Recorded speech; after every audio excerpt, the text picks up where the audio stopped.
is the Charlotte Tilbury, that's the, oh, what is it actually called? It's a colour corrector.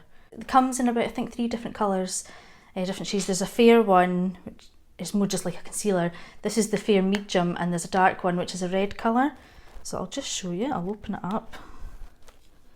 So just like that, it's kind of peachy colour. Clean brush, not been used, I can dip into that because I've not got anything on, I'm not double dipping or anything. Obviously I wouldn't go back into it now. But okay, so I've got about that amount, so I'm going to show you on this eye. So this, I've got the concealed in that eye, and I'm just going to colour correct this one. What you want to do as well is keep this more in the inner corner.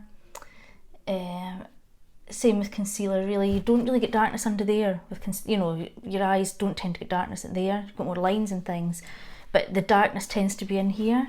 So you just want to keep it in there. So I've used quite a bit, so I'm now just going to use my finger just to blend it in and bring it out a bit. But as I say, you don't need to put loads of product in there. Same with concealer, you don't need to put too much there. Concentrate on the inner part. So if you've got really, like if you've not got a lot of dark circle there, just a bit of that's enough. You probably wouldn't have to conceal over it really. See the difference there though.